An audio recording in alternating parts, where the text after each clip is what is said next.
Andhra Pradesh has a rich tribal population nestled in its beautiful hills, valleys, and thick forests. The tribals are a happy and carefree lot. They live in harmony with nature and celebrate life through dance and music. Dance is second nature to them. It's just a way of life, an expression of joy and at times sorrow. Their simple movements have a natural grace and an innate sense of beauty and rhythm. The tribals have retained the tradition and essence of their dances, passed from generation to generation. But contact with the mainstream has affected their lifestyles, resulting in a few inevitable changes in costumes and get-up.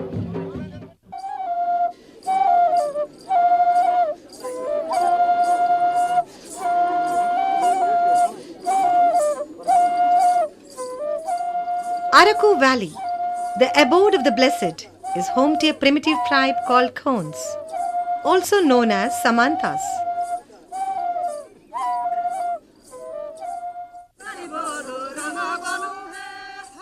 They perform a graceful dance called Mayuri or Manzoor Naat. The musical and rhythmical accompaniments mainly consist of the Pirodi and the Muyanga. Pirodi is similar to a long bamboo float with 5 holes.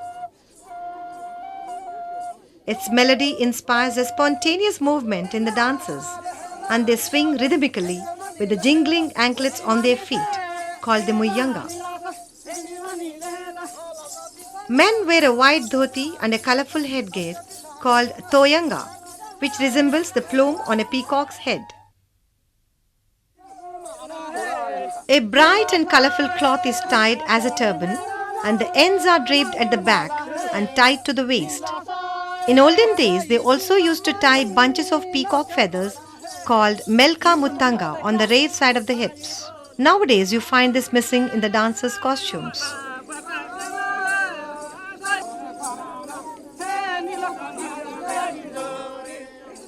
About 10 to 20 dancers standing in 2 rows are led in the front by 2 Pirodi players. The dancers use small steps in rhythmical phrases, waving scarves in both the hands.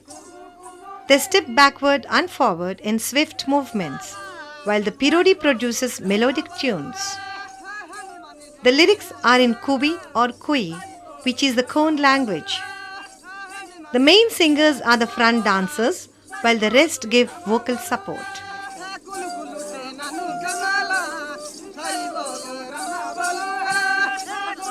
In their dress, decoration, body movements and voice modulations, the dancers imitate a peacock.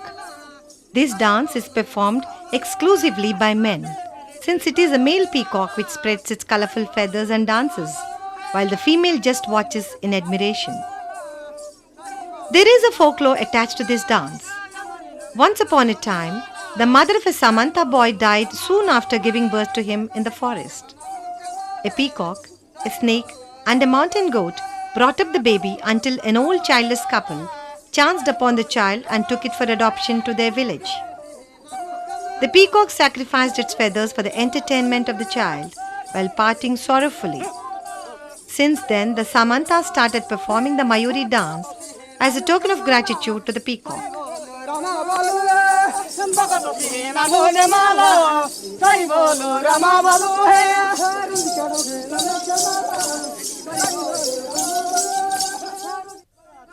Khon marriages and festivals are the occasions for this dance. Sometimes the entire process of marriage rituals and divorce proceedings are depicted in this dance form.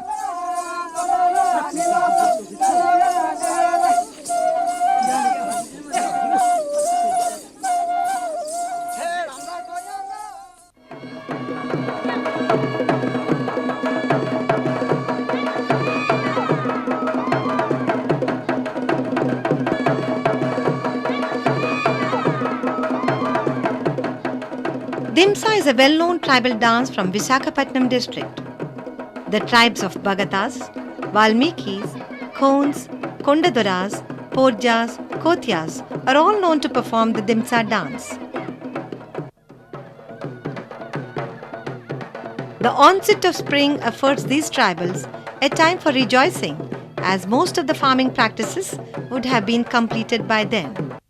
This is a time for Chaitra Parvam, a major festival when people from different villages visit each other and join in the Dimsa. The dance sometimes extends all day into the night. Apart from the festival days, any occasion such as a marriage could set the stage for Dimsa. Sometimes they simply dance to drive away the cold. The Dimsa requires a modest orchestra of Modi, Kiridi, Tudumu, Dappu and Jodukommulu. Women clad in brightly colored saris wear two types of anklets to offset their footwork. Holding peacock feathers, the main dancer leads the team and they follow with joyful cries.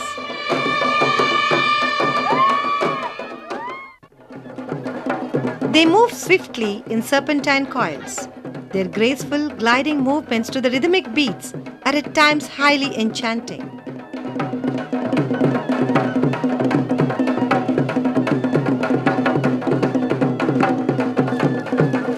They form into groups, an inner circle who sit and sway, holding hands, while the outer circle revolves around them in a chain. Sometimes the second group weaves in and out of the main circle of dancers. In some patterns, they push each other gently, while in some they sit and swing, holding hands above the head. There are 15 types of Dimsa: Boda Dimsa, Gunderi or Usku Dimsa, Goddi Beta, Potar Thola, Bag Dimsa, Natkari, Kunda and Baya Dimsa are some of the important Dimsa forms.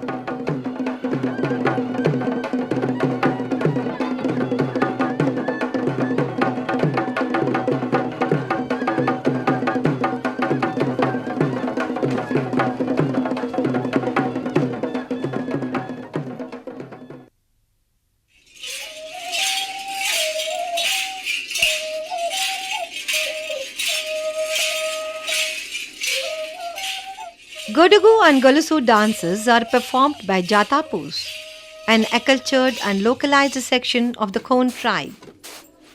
They live mostly on the plains of Srikakulam and Vijayanagaram districts. They are relatively more advanced than Khons in literacy and cultivation practices. Though they speak Telugu, the lyrics of their songs are in the Khon language called Kuvi. Men perform Godugu dance wearing bamboo umbrellas on the head and iron rings called Anjelu on the ankles. Anjelu produces a prominent sound, setting the rhythm. Holding towels in the right hand, they wave them and go in circles. They take 3 steps anti-clockwise, stop, take 1 step and proceed. 2 men play on long bamboo flutes in the middle, providing different tunes.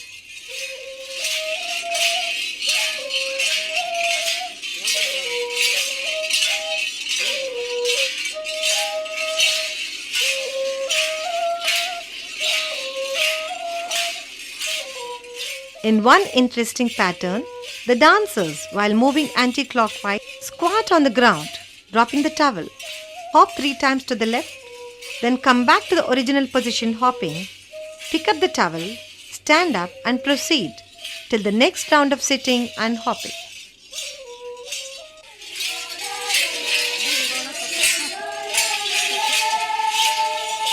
Traditionally, this dance is symbolic of the freedom one has in choosing one's life partner.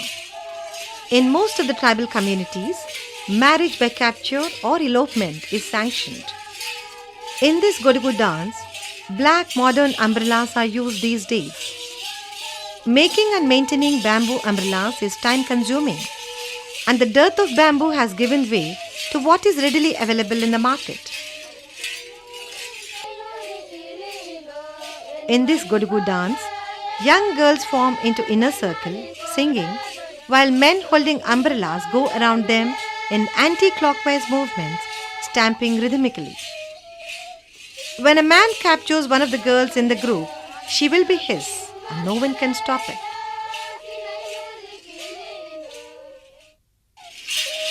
A variation of the Godugu dance is the Golusu. It is led by two flute players swinging gracefully, followed by the dancers.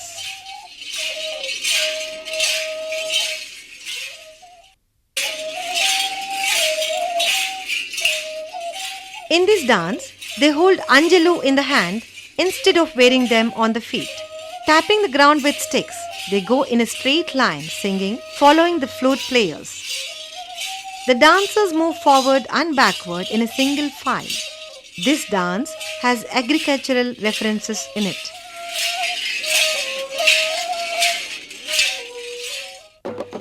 Jatapus also dance vigorously holding tree branches and an umbrella. It is very vibrant with different types of percussion instruments.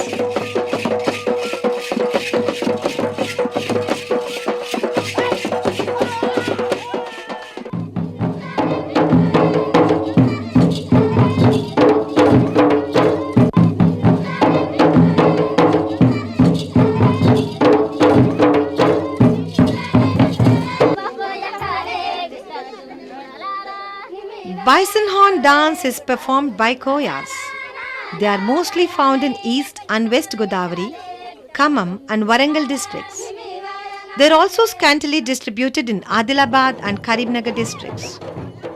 They have a strong affinity with the bison horn Maria Gons of Bastar in Madhya Pradesh. Their dances have the same fertility rite ritual, magical significance and an identical virility. This vigorous dance of joy and invocation is performed during marriage celebrations and festivals. The men wear a colorful headdress consisting of a pair of bison's horns crowned by a tall tuft of peacock and bird feathers. This headgear has religious significance. Brightly colored saris are wound around these, the ends hanging at the back. The male bison horn dancer resembles the Lord of the Peace, Pashupati, one of the seals found in Mohenjo-daro and Harappa. Women wear colorful saris with bird feathers tucked in the hair, which is gathered into a bundle at the nape of the neck. Some of them also wear flowers in the hair.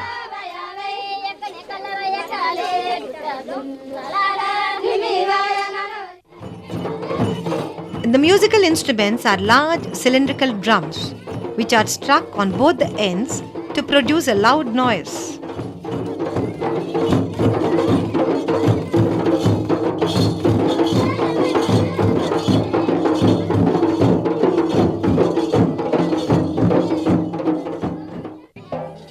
Trumpets made of horn are blown to further inspire the dancers.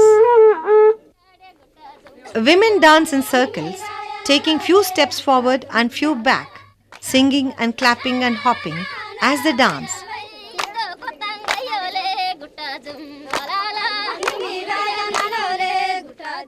Turning and bending and ever moving round.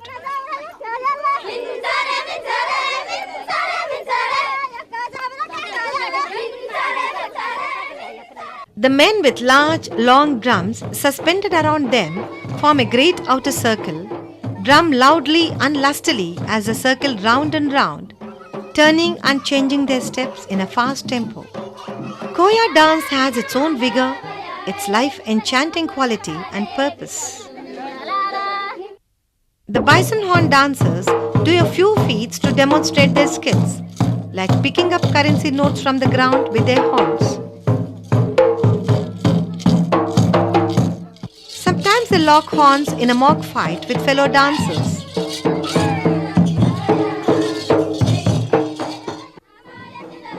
The whole dance is joyous, dynamic and ritualistic.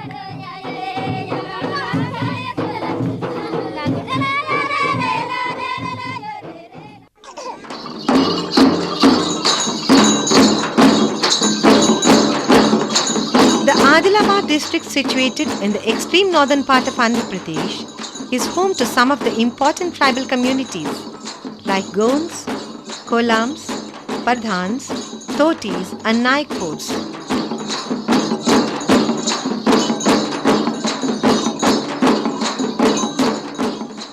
During Diwali, the Gonds, along with Kolams, perform ritualistic dances like Gusadi and Dandari.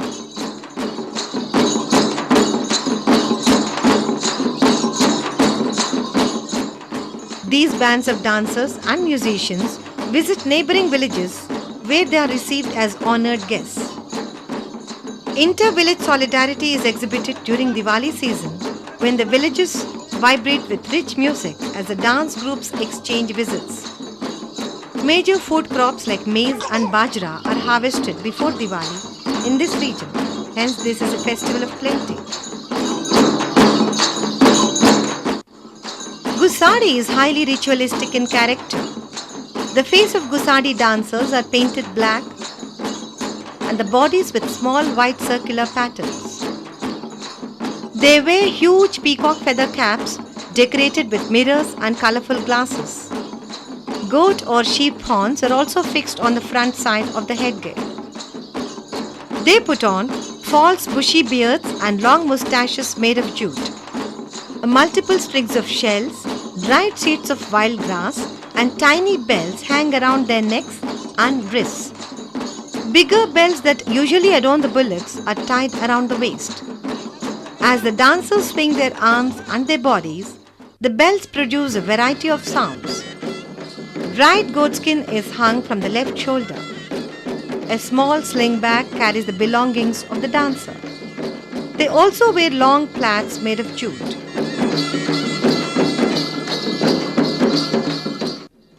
A Gusadi dancer takes Diksha for 10 days, strictly following certain rituals. He is supposed to have supernatural powers during this period. He carries a long and sturdy staff resembling a pestle. This is made from the wood of Ramkeri tree. He moves it rhythmically during the dance and it is called the Gusadi Rokan. During the Diksha period, by a mere touch of this staff, he is believed to cure any ailing person.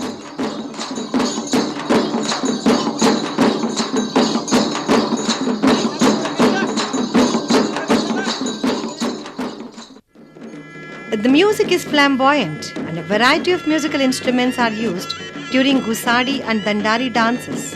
Dappu, Ghumela, Dhol, Vette, Fara, Pepri, Kaliko are the main instruments. They are all considered sacred and generally preserved carefully in the house of the headman or in the community hall.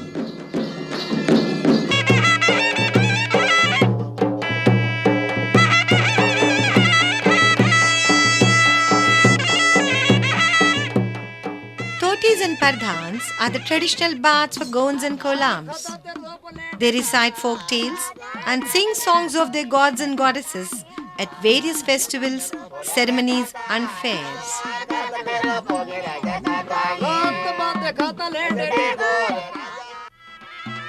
They play a great role in Gusadi and Dandari dances as they travel along with the dance troupes during the festival, visiting many villages, playing musical instruments. They are paid in cash or kind for the services rendered.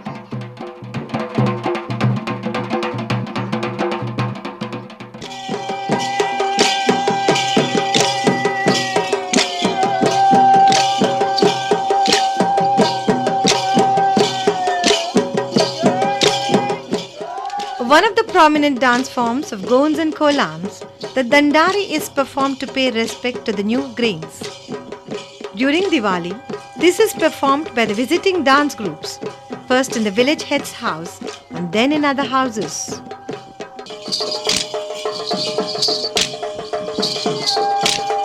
They all dance together, moving anti-clockwise. They hold sticks which they strike against one another to keep time. This is called the Dandari. According to Gaul legend, the dance was created by the ancient hero Dandariya, who was a descendant of the Pandavas.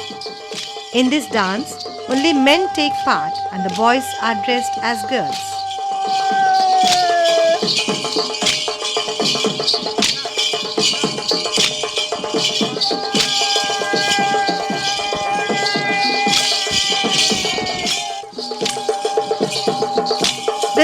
dancers hold two sticks in each hand, forming a circle, and with slow steps begin moving to the right, stretching inwards and crossing the feet as they move sideways.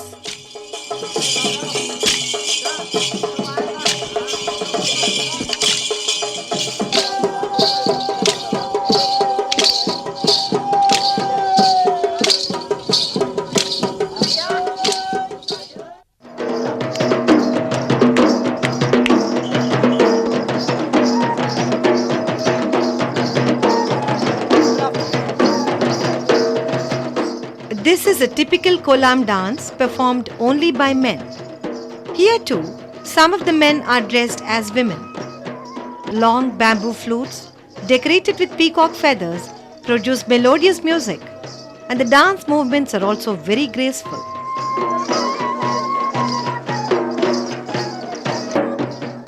For rhythm, 4 huge drums are used, which are struck with bare hands.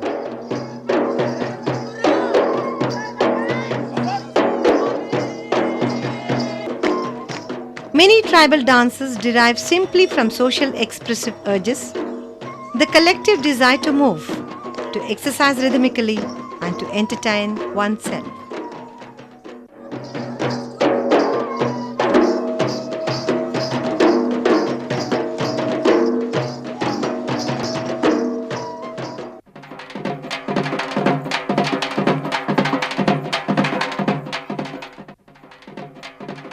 The Chenchus are one of the oldest of the South Indian tribes.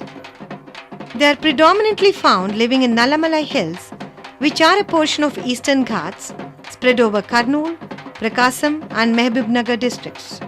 Chenchus depend on the forest and establish a meaningful relationship with their natural environment. They are food gatherers who live on honey, wild fruits, plants and roots. Honey is highly valued. The various honey collecting methods have affected the patterns of their dance, where arms appear always to be reaching the head.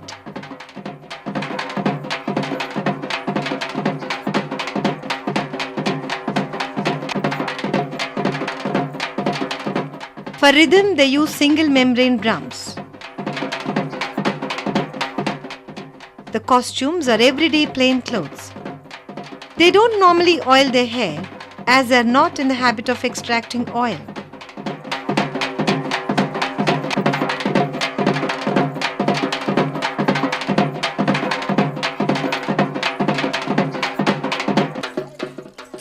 In its simplicity, the dance has a certain elegance which is common to all tribal dances.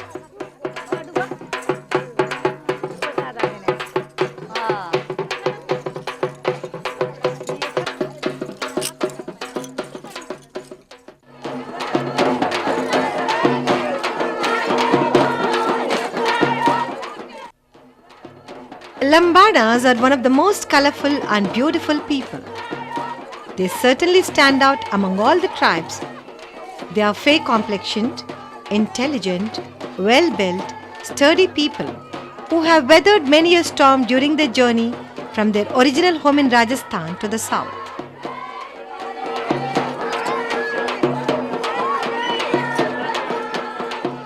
They mostly live in districts of Telangana. They are called by several names such as Banjaras or Vanacharas or Lavanamis, salt dealers, or Sugalis, cowherds. They speak a peculiar dialect, an admixture of Punjabi and Gujarati. Originally nomads, they are mostly agriculturists today. They are excellent dancers and their costumes are very attractive. The songs and dances were originally held on camping grounds in the same manner as in UP and Rajasthan. The daily life of women conditions the pattern of the dance. They live in areas where women must collect and store water. This daily chore is transformed into a joyous activity through the dance.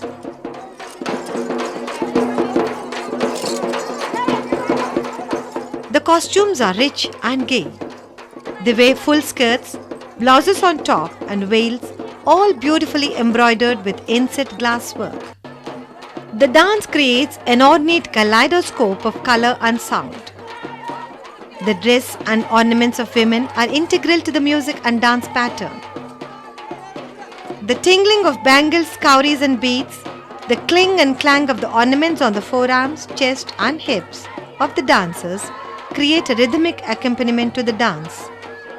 There are drums but no string instruments. Only the singing of song and the sound of ornaments provide the musical accompaniment. The custom of lighting a campfire and dancing around it survives in the group. The belief in the sacredness of fire continues. Their tutelary deity is Banjara Devi. The Hindu deities of Kama and Rati, hardly ever worshipped elsewhere, have been adopted by them.